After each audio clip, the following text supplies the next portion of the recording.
तो देखिए हमारा जो आज का जो टॉपिक रहेगा ना, पीछे बात बंद कर दीजिए, बहुत महत्वपूर्ण टॉपिक है। एक बार रिवीजन क्लास के तौर पर मैं इसको पूरी तरीके से फिर से डिफाइन करने जा रहा हूँ। एक एक बिंदु को अच्छी तरीके से समझना है, क्योंकि आप देख रहे होंगे सामने लिखा हुआ है डलहौजी की हड़प नीति 1848 से 1856। इसे डॉक्ट्रिन ऑफ लैप्स, शांतिपूर्ण विलय की नीति या फिर व्यय भगत का सिद्धांत भी कहा जाता है। क्लियर? यहाँ से बहुत इंपॉर्टेंट टॉपिक है, बहुत ज़्यादा कॉम्पिटेटिव एग्जाम में क्वेश्चन पूछे जाते हैं, तो मैं एक एक करके केवल सुनना बाकी है। तो ये जो डलहौजी थे, डलहौजी कौन थे पहले तो ये समझ लेना। डलहौजी जैसे हम पहले से पढ़ते आ रहे हैं, जो अन्य गवर्नर जनरल थे ऐसे ही ये भी एक गवर्नर जनरल थे जिनका नाम था लॉर्ड डलहौजी, पहली बार।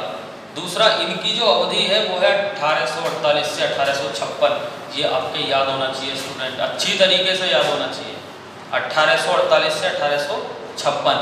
क्योंकि कई बार ऐसे क्वेश्चन एग्जाम में पूछे जाते हैं कि भारत में सर्वप्रथम रेल किसके समय में चली। चूँकि 1853 में चली थी, तो वो डलहौजी के ही समय में चली थी। ये जब ही कर पाओगे जब आपके ये अवधि याद होगी। क्लियर? तो याद रखना है। अगर मैं बात करता हूँ डलहौजी का वास्तविक नाम क्या था, कई बार पूछा जा सकता है, तो बहुत अच्छी तरीके से याद रखना, जेम्स एंड्रयूज रैमजे। ये कभी पूछा जा सकता है student. James Andrews Ramsay Lord Dalhousie का वास्तविक नाम था। लॉर्ड डलहौजी की हड़प नीति क्या थी जरा सुनेंगे। ये एक पॉलिसी थी खुद डलहौजी की बनाई हुई, समझ रहे हैं? इसके तहत क्या होता था, बहुत ध्यान से सुनिए।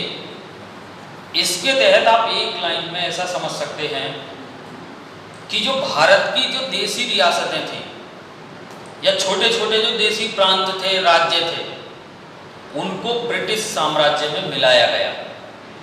यानी कि एक लाइन में इस डलहौजी की हड़प नीति को समझ लीजिए क्या है। भारत की देसी रियासतें, जो छोटे छोटे प्रांत राज्य थे, उनको अंग्रेजी साम्राज्य में मिला दिया गया। इसीलिए डलहौजी की इस नीति को कहा गया राज्य हड़प नीति भी। क्लियर? जिसे डॉक्ट्रिन ऑफ लैप्स के नाम से भी जाना जाता है। इसके अलावा इसका रीजन क्या था, यानी कि क्या ये आधार बनाते थे, ऐसा क्या था कि इसको ये आधार बनाते थे, तो ध्यान से सुनना है। पहला और मुख्य जो आधार था इनका, इसका डलहौजी की हड़प नीति का, ऐसे देसी रियासतें या ऐसी देसी रियासतें जिनके शासकों के उत्तराधिकारी नहीं थे, यानी कि जिनके खुद के शासक के उत्तराधिकारी नहीं थे, उन्हें कोई भी पुत्र गोद लेने की अनुमति नहीं थी। इसका अर्थ यह है, आप इतना समझ सकते हो कि वह फिर कोई भी किसी भी पुत्र को गोद नहीं ले सकते थे, जैसा कि आमतौर पर ले लेते हैं। समझ रहे हैं? फिर सीधी सी बात है, जब पुत्र को ही गोद नहीं ले सकते थे, तो बाद में फिर उनके साम्राज्य को, उनके राज्य को या उनके प्रांत को ब्रिटिश साम्राज्य में मिला दिया जाता था। क्लियर? चूंकि वो गोद नहीं ले सकते थे, देसी रियासतों के जो शासक थे वो गोद नहीं ले सकते थे किसी पुत्र को, तो इसलिए इसे गोद निषेध प्रथा भी कहा गया। अच्छी तरीके से समझ लेना है, चूंकि वो गोद नहीं ले सकते थे इसीलिए इसे गोद निषेध प्रथा भी कहा गया। चूंकि गोद नहीं ले सकते, कई बार एग्जाम में सीधा क्वेश्चन पूछा जाएगा कि गोद निषेध प्रथा किस नीति से संबंधित थी, तो आपका आंसर होना चाहिए लॉर्ड डलहौजी की हड़प नीति से संबंधित थी। इसके अलावा दूसरा क्या था, ये इसके अलावा किसी भी देसी रियासत के ऊपर, उस शासक के ऊपर जो उस देसी रियासत का शासक है, उस पर कुशासन नीति का आरोप लगाकर, यानी कि आपका शासन सही तरीके से नहीं चल पा रहा है, आप वहाँ पर अपनी रियासत का शासन सही तरीके से नहीं चला पा रहे हैं, तो इस प्रकार की नीति की घोषणा करते हैं, आरोप लगाकर उस रियासत को ब्रिटिश साम्राज्य में मिला दिया जाता था। ये थे इसके आधार बिंदु, यानी कि किस आधार पर ये मिलाते थे। डॉक्ट्रिन ऑफ लैप्स के आधार, अगर आपसे कोई मोस्टली भी पूछता है तो एक इंटरव्यू बेस्ड सवाल भी है जो याद रखना है, ठीक है। इसके अलावा अब जो मैं बिंदु बताने वाला हूं स्टूडेंट, यहां से सीधे परीक्षा में क्वेश्चन बनने वाले हैं। जैसे कि डलहौजी की जो हड़प नीति थी, इसके तहत सर्वप्रथम किस रियासत को ब्रिटिश साम्राज्य में मिलाया गया? तो याद रखना 1848 में सतारा महाराष्ट्र को ब्रिटिश साम्राज्य में मिलाया गया। ये प्रश्न आपसे सीधा परीक्षा में पूछा जाना है। जरा मैं कुछ पैनल बता रहा हूँ, इस पैनल को ध्यान से सुनना है। 1848 में सबसे पहले सतारा महाराष्ट्र को डलहौजी की हड़प नीति के तहत ब्रिटिश साम्राज्य में मिलाया गया। इसके अलावा 1849 में जैतपुर और संबलपुर को ब्रिटिश साम्राज्य में मिलाया गया। इसके अलावा 1850 की बात करता हूँ तो बागहाट को ब्रिटिश साम्राज्य में मिलाया गया। इसके अलावा 1852 में, अगर हम देखेंगे 1852 में, इसके अलावा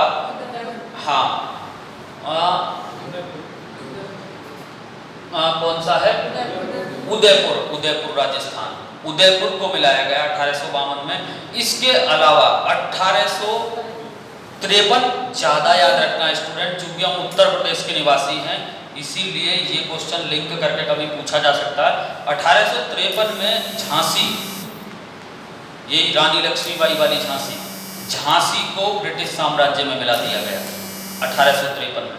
इसी कारण कई बार सीधा भी परीक्षा में क्वेश्चन बनेगा कि झांसी को डलहौजी की हड़प नीति के तहत ब्रिटिश साम्राज्य में कब मिलाया गया? 1853। इसके अलावा 1854 में नागपुर को ब्रिटिश साम्राज्य में मिला दिया गया। और स्टूडेंट 1856 में जो अंतिम रियासत मिली थी डलहौजी की हड़प नीति के तहत, उसका नाम था अवध। ये भी यूपी वाले ज़्यादा याद रखेंगे। 1856 में अवध को ब्रिटिश साम्राज्य में मिला दिया गया। और स्टूडेंट, जिस समय अवध को ब्रिटिश साम्राज्य में मिलाया गया उस समय अवध का जो नवाब था, कई बार ये प्रश्न आपसे पूछा जा सकता है तो याद रखेंगे वाजिद अली शाह। यानी कि सीधा प्रश्न परीक्षा में पूछा जाएगा कि अवध के ब्रिटिश साम्राज्य में विलय के समय अवध का नवाब कौन था? वाजिद अली शाह। और ध्यान रहे स्टूडेंट कि वाजिद अली शाह अवध के अंतिम नवाब भी थे। तो स्टूडेंट हमें ये भी मालूम होना चाहिए कि अवध के प्रथम नवाब कौन थे? सयादत खान। ये भी हमें याद होना चाहिए, कई बार पूछा जा सकता है। उत्तर प्रदेश की परीक्षा में ये क्वेश्चन ज़्यादा पूछे जाने की संभावना इसलिए चूंकि यूपी से लिंक करता हुआ क्वेश्चन है। तो यहाँ से आप इतनी चीज़ें याद रखें। अवध का ब्रिटिश साम्राज्य में विलय जो हुआ 1856 में हुआ, उस समय अवध के नवाब वाजिद अली शाह थे। और किस तरीके से विलय हुआ था, यानी कि आधार क्या था? तो याद रखना है वाजिद अली शाह पर कुशासन नीति का आरोप लगाकर, यानी कि आप अपने रियासत को बेहतर ढंग से नहीं चला पा रहे हैं, इस नीति का आरोप लगाकर, समझ रहे हैं, इस तरह का आरोप लगाकर अंग्रेजों द्वारा अवध का ब्रिटिश साम्राज्य में विलय कर दिया गया।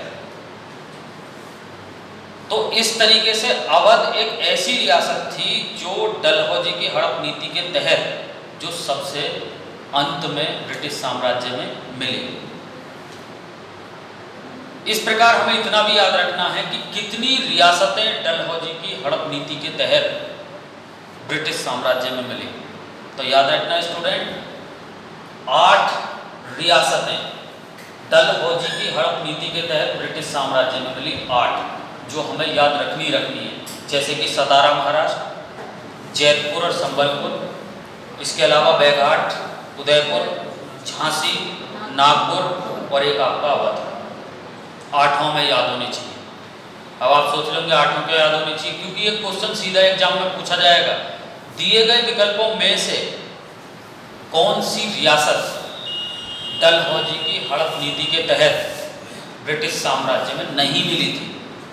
वहाँ आपको ये पूरा पैनल क्लियर होना चाहिए, तभी आप जाकर उस प्रश्न को एग्जाम में कर पाएंगे। क्लियर?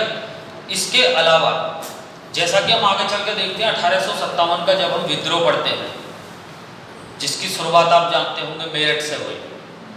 1857 के विद्रोह के प्रमुख कारणों में से एक है ये डलहौजी की हड़प नीति। हालांकि इसके अन्य कारण भी मैं कुछ बताना चाहूँगा, तो उनको पॉइंटों को आप याद रखेंगे। लॉर्ड कॉर्नवालिस का स्थायी बंदोबस्त 1857 के विद्रोह के प्रमुख कारणों में से एक है। इसके अलावा लॉर्ड वेलेजली की सहायक संधि 1857 के विद्रोह के कारणों में से एक है। और इसके अलावा आपका तीसरा ये है लॉर्ड डलहौजी की हड़प नीति 1857 के विद्रोह के प्रमुख कारणों में से एक है। यानी कि इन्होंने चिंगारी का काम किया 1857 के विद्रोह के लिए, जैसा कि हम आगे जाकर पढ़ेंगे। इन सभी का पैनल भी आपको याद होना चाहिए। कई बार क्या है, इस तरीके का क्वेश्चन एग्जाम में बनेगा, स्टूडेंट को तीनों को दे देगा। ऐसा दे देगा डलहौजी की हड़प नीति, कॉर्नवालिस का स्थायी बंदोबस्त या वेलेजली की सहायक संधि, और फिर कहेगा इन्हें क्रम से व्यवस्थित कीजिए। तो आपको याद रखना है 1793 लॉर्ड कॉर्नवालिस का स्थायी बंदोबस्त, उसके बाद याद रखना 1798 लॉर्ड वेलेजली की सहायक संधि, और उसके बाद याद रखना 1848 डलहौजी की हड़प नीति। ये सब हमें याद होना चाहिए। इतना पैनल हमें इस विषय वस्तु का क्लियर होना चाहिए। बाकी अगर हम बात करते हैं, अगर आपसे कोई एक ही लाइन में अगर इसका ये जवाब देना है कि डलहौजी की हड़प नीति का मुख्य उद्देश्य क्या था, सिर्फ एक लाइन में जवाब, तो इसका एक आसान सा और एक साधारण सा जवाब ये है कि भारतीय देशी रियासतों को ब्रिटिश साम्राज्य में मिलाना इनका मुख्य उद्देश्य था, या इस नीति का मुख्य उद्देश्य था। क्लियर? वीडियो को लाइक और शेयर करना ना भूलें।